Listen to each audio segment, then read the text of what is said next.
So, today we're going to dive into something called Fletcher's Plea. It's this really powerful idea about a choice that, let's be honest, you and I face every single day. Do we find peace through our digital world or through actually being present? It's a story all about our deep, very human need to connect and the tools, the proxies we build to try and get there. And this quote, wow, it just gets right to the heart of it, doesn't it? We are wired for connection.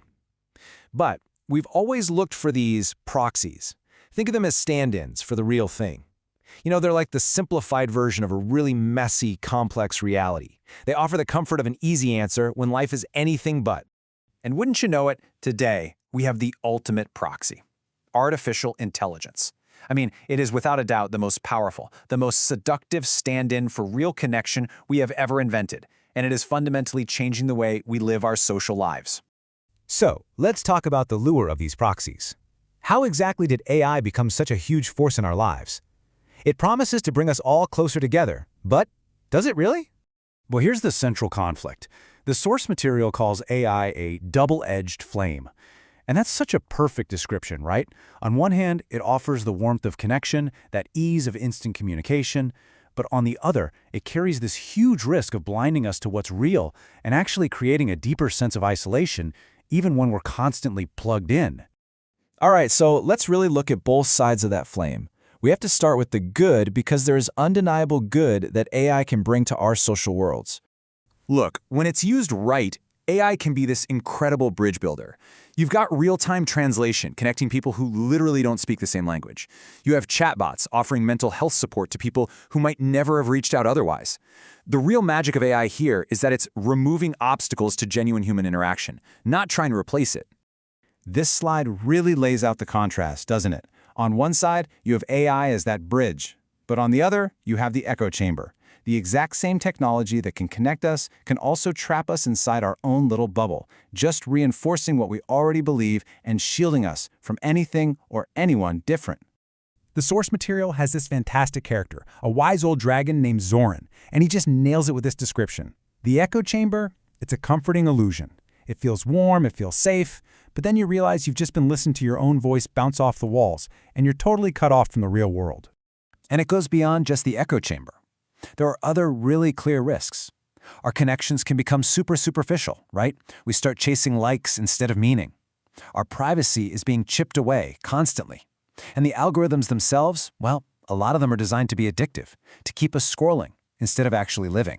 And all of this, it leads to what is honestly the most chilling prospect of all. The risk that these proxies don't just distract us, but that they could actually dehumanize our interactions altogether. So here it is. This is the question we really have to ask ourselves. What happens when the simulation, the proxy, becomes more appealing, more predictable, or just plain easier than the messy, beautiful reality of another human being? What have we lost then? The answer? It's empathy. Plain and simple. When we spend too much time with these perfectly curated, mediated interactions, our ability to read real social cues, the subtle shift in someone's tone, the look in their eye, that ability can actually start to fade away. And this isn't a small thing, right? We're talking about some pretty profound threats. AI companions might start to feel easier than real relationships. Our own emotions could be manipulated for profit or politics, and our inner lives, what the source calls our inner garden, it just gets filled up with all this digital noise, leaving no room for quiet, for self-awareness, for deep thought. But okay, it's not all doom and gloom. It's really not a hopeless situation. The text offers a powerful path forward, a way to reclaim that inner space and start using these incredible new tools with some real intention and wisdom. And this is where Zoran's wisdom comes back in. He says, this AI, it's like a fire. It's potent. It can give you light, it can give you warmth, or it can burn everything to the ground. The choice, he argues, is ours. It's all about wielding it consciously, using it to light our way forward, not to get lost in the shadows. So that brings us to Fletcher's path.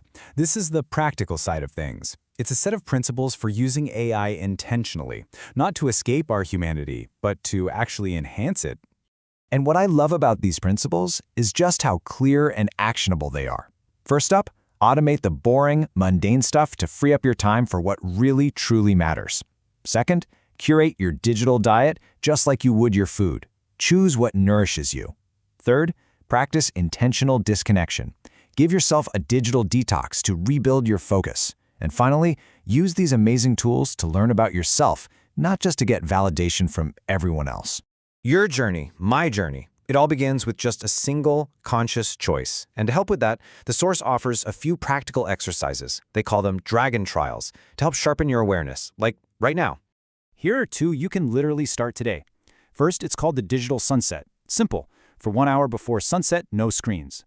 Just turn everything off and connect with your actual surroundings. Second, try a mindful notification audit. For 1 week, every time your phone buzzes, ask yourself, did that actually add value to my life, or did it just pull me away from this moment?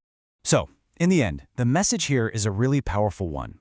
In an age filled with proxies, maybe the most vital and even rebellious act is to just be truly present.